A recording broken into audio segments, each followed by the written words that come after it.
Hey everyone, Matt here.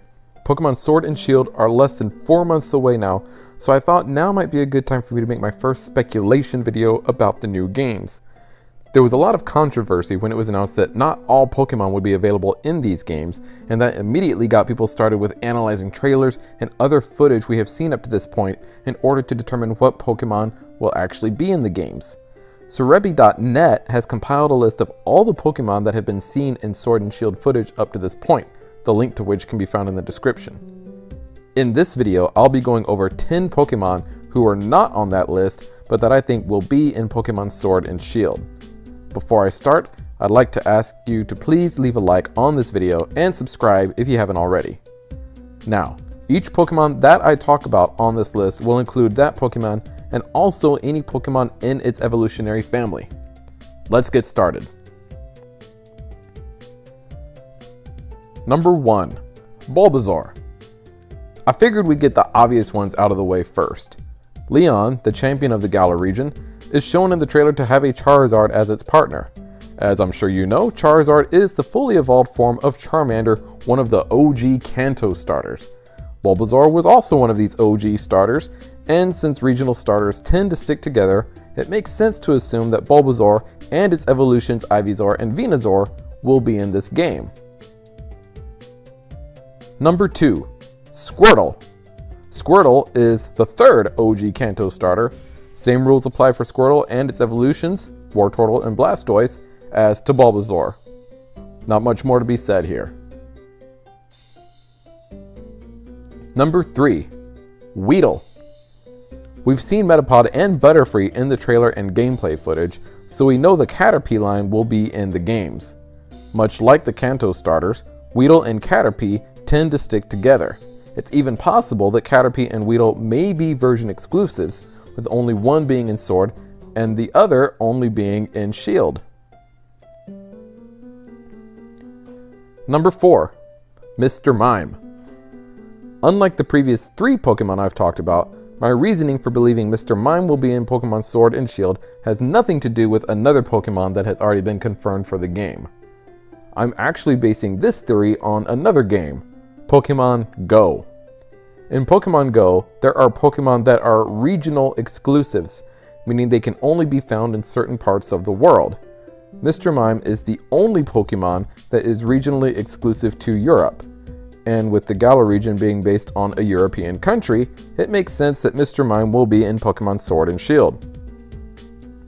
On a side note, in keeping with the theme of the first 3 Pokemon on my list, if Mr. Mime is in this game, it's safe to assume that Jinx will be in the game as well.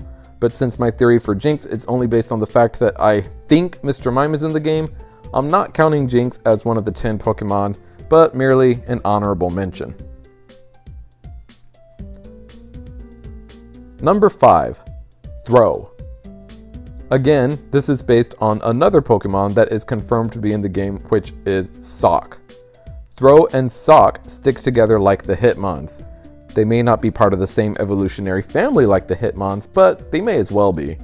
Who knows? One day we may get a Tyrogue-esque Pokemon that can evolve into either Throw or Sock. I usually don't like to talk about leaks until they're actually confirmed, but some of the leaks out there have mentioned the possibility of new evolutions for previously released Pokemon in Pokemon Sword and Shield. If that's true, why not a pre-evolution? Number 6. Vallabha. Rufflet and Braviary are basically confirmed for Sword and Shield, so by association, Vallabha and its evolution Mandibuzz are also likely to appear. Rufflet and Braviary, along with Vallabha and Mandibuzz, were introduced in Generation 5, and they were version exclusives, with Rufflet being in Pokemon White and Vallabha being in Pokemon Black. They were also version exclusives in Sun and Moon. So there's no reason to believe that this pattern of version exclusivity won't be in Pokemon Sword and Shield either. My guess is Rufflet will be in Sword, Vallabha will be in Shield. Number 7. Phantump. Phantump is in the same situation as Vallabha. Pumpkaboo and Gourgeist have been confirmed, and they always seem to be associated with Phantump and its evolution Trevenant. That seems to be a theme on this list. One way that they do differ from Vallabha and Rufflet is that they were not version exclusives in the games they were introduced in, Pokemon X and Y. But in Pokemon Sun and Moon, Phantom was exclusive to Pokemon Sun and Pumpkaboo was exclusive to Pokemon Moon. When Ultra Sun and Ultra Moon came out, however, they were no longer version exclusives. I feel pretty confident that we will be seeing Phantom in the Galar Dex, but it's difficult to say whether it will be a version exclusive or not. Number 8. Hoenn Edge. Most of the Pokemon on this list so far are here because of their association with another Pokemon. Hoenn Edge and its evolutions, however, are on this list solely due to their appearances. The new games are called Pokemon Sword and Shield, and these Pokemon are literally swords and shields. Plus, they're just awesome Pokemon and should be in the game just based off of that.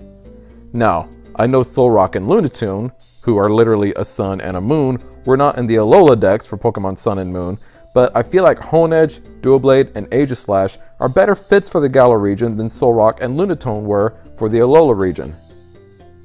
If the Hoenn Edge line is in the Galar Dex, I expect them to be spotlighted somehow in this game, even if it's something minor like the Rhyhorn races in Pokemon X and Y.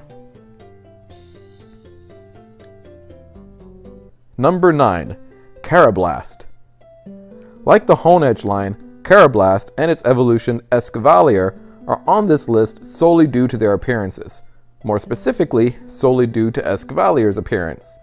I mean, it looks like a knight, and we already know from Corviknight's reveal that knights and armor will be prevalent in these games.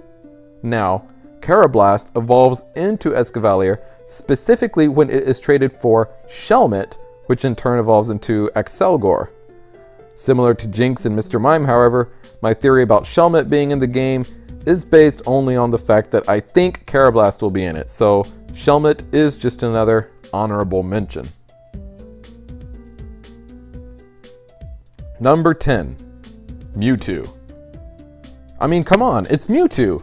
I see now that the circumstances of one's birth are irrelevant. It is what you do with the gift of life that determines who you are. Mew is on the list of confirmed Pokemon, and as we know, wherever Mew goes, Mewtwo is going to be there too.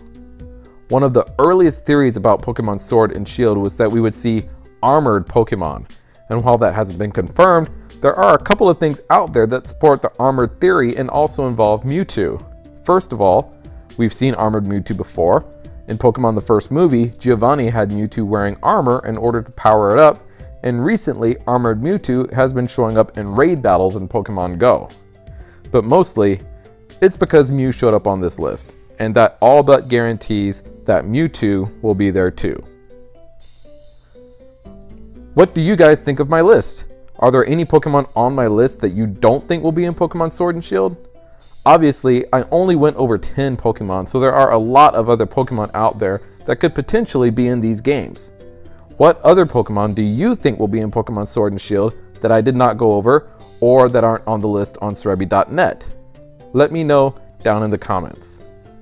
Thank you guys so much for watching. I really do hope you enjoyed this video. I will be doing more videos like this as the release of Pokemon Sword and Shield approaches, so stay tuned for those. Please don't forget to leave a like, leave a comment, and if you like my content, please subscribe, and I'll see you all next time. Bye.